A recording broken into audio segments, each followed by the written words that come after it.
Big love shoutout guys, Kitirawi UK. So ayan, nandito ako sa Marks and Spencer. Tingin lang ako ng mga bilihin. Tapos lumabas na. Tiyo. So ayan, dito na ako ngayon sa Oxford Street. Mas maraming mabibili rito. At mas maraming magagandang mga brand ng damit.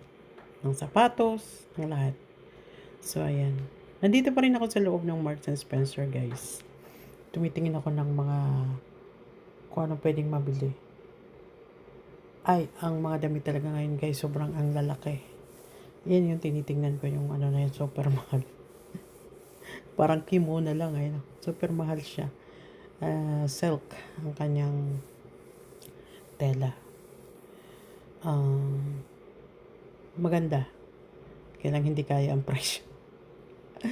Hindi kaya ang presyo. 200 pounds. Oh, MG. So, ayan. Ako naman hanggang 20 lang ako. Oh, 125. Magkano na yan? 125 yung palda. Di, nasa 10,000 na yun. Yung blouse, tingnan mo. Magkano? Oh. So, yung pares na yun, kung bibilhin mo yun sa Philippine money, nasa mahigit 15,000. Oh. Magandang klase kasi yan. Maganda ang brand na yan ng damit dyan sa Marks and Spencer. So, yan yung mga damit na nagkakasya sa akin ang size niya. Tapos nandito naman ako ngayon sa Selfridges. Lumabas na ako. Nasa kalsada ako kahit maulan. Ewan ko ba kung ano nangyayari ngayon dito sa month of May. Super ulan. No, actually June na ngayon. June na pala ito guys. Ayan, first week of May, of June, I mean. Ayan, lumabas ako para mag-vlog dito sa Oxford Street, London. Ayan. Kasalukuyan nag-aantay ng pag-stop para makatawid na sa kabilang lane. Ayan. Selfridges yan guys, yung harap. Isa sa pinaka magandang shopping center, shopping mall, Selfridges. Ayan, daming pabango, mga alas, lahat din. So, purang mahal dyan. Pasensya na. Hindi ko kaya. Ayan. Pupunta lang ako dyan para mag-video. O, diba? Wala tayong sasayanging pera sa mga ganyang luho. Okay lang ako. Okay lang sa akin yung Primark. I don't mind. Ayan, super busy mga tao kahit maulan. Lakad pa more. Ayan, may aso si ate. Ayan, cute ang aso niya. Alright. So, explore London. London City. London Street. London Ambience. Ayan. London Road. London Outlet na mga bilihan ng sapatos.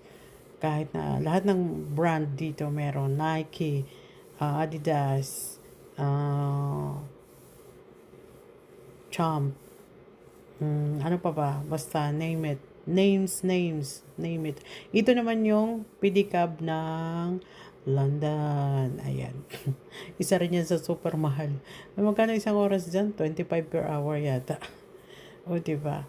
So, dito naman kung magko-convert ka talaga is, ayun, matatakot ka talaga sa mahal. Pero kung gusto naman, bakit hindi? Kung turista, sakay-sakay ka rin dyan. Ito, duman ako dito sa Selfridges. Ayan, tingnan mo yung mga cover ng notebook. Mga artista.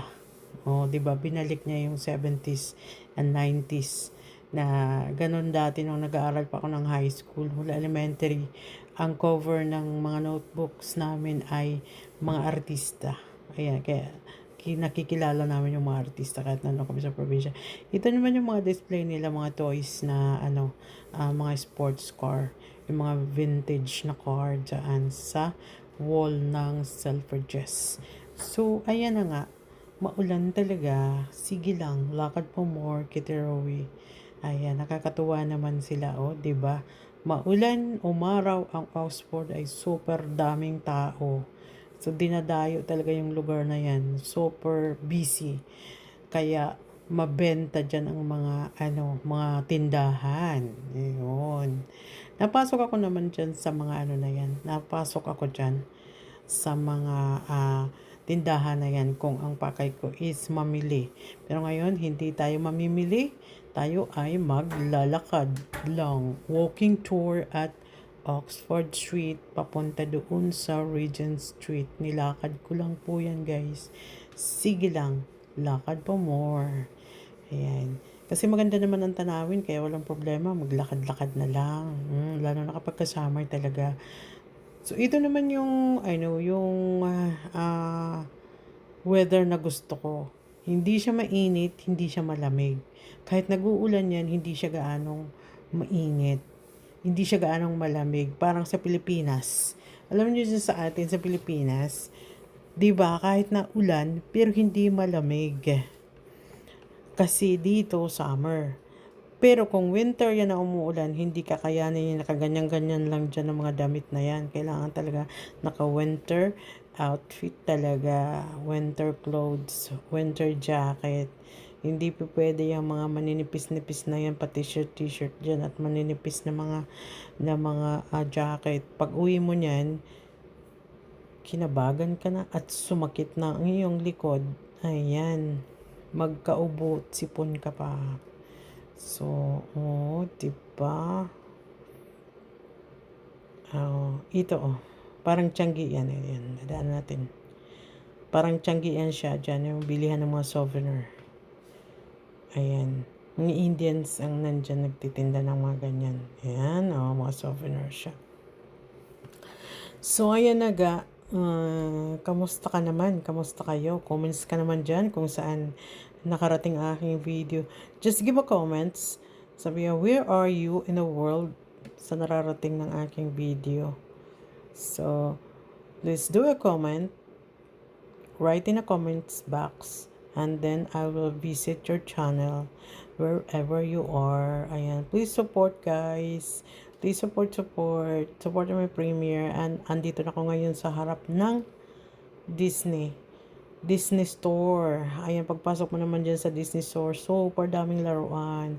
Ayan, favorite yan ng mga kids, ng mga chikiting. Ayan. Diba? Super busy ang kalsada. Super daming tao. Ayan. Alright. So, ayan yung mga iconic na mga buses dito. Ayan. Ang mga bus dito ay red. Yung mga papunta naman ng countryside is white. Basta dito talaga is red. Minsan naman naglalagay na sila ng iba't ibang sticker. Parang ads sa mga buses nila. So, ayan na nga, guys. Saan nakarating ang aking video? Ayan, please do a comments wherever you are in the world. At I will do support your channel too. Shout out Team BGM. Galaw. Shout out Team Omiko. Galaw din. Where are you guys? You're not coming in my post. But it's okay. That's life.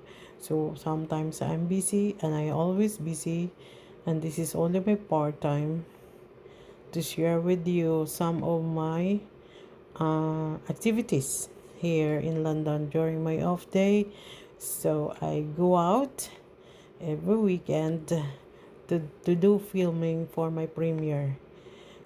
And then sa aking ang working days ko naman is trabaho lang talaga. So minsan may nagpi-premiere, nakikita ko, nakaka-support ako.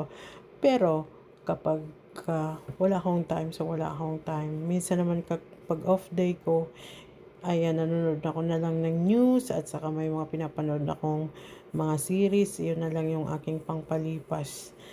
Tapos sinitingnan ko yung aking mga videos. Give a comments. Sino nagda-drop ng comments dyan, doon ko binabalikan ang kanilang channel. Nakikita nyo, guys?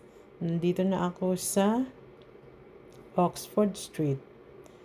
Yan. Ano na pala ito? Liliko na ako. Papunta na ako ng Regent Street. Ayan. Yan. Yan yung Oxford Station. Busy din dito.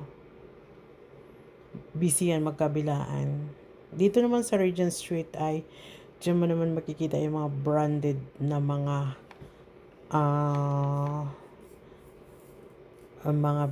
mga superstore, supermarket. I mean, branded store na talaga. Wala ditong LV sa area na to. Hindi ko malala. So, meron dito Burberry, Trump, Apple Store, Hamleys, yung toy store, tapos Coach, ano pa ba. So, hindi ko nakita kung merong Chanel or dito sa Regent Street. So, yung Chanel store at saka LV ay doon sa makikita sa Knightsbridge. Parang ganon. O sa mga malalaking department store talaga, sa Harrods, sa Selfridges, at saka saan pa ba? Kalimutan ko na. So, ayan. So, super dami rin ditong mga malalaking mall. Nandun yung mga branded.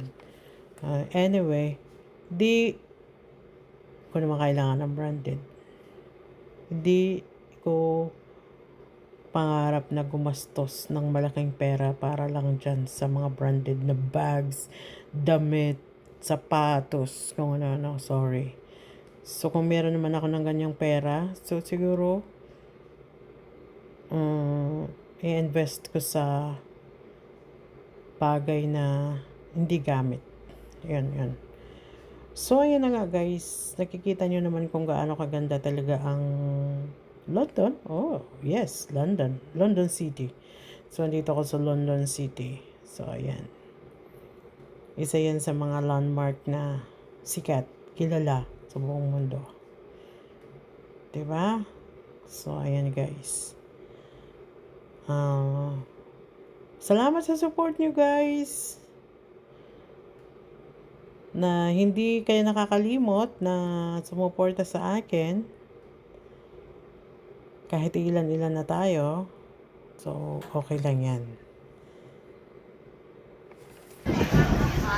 Bagyo pa more. Ulan. So, ayan, may gano'n channel guys. Super ulan. Regent Street. London.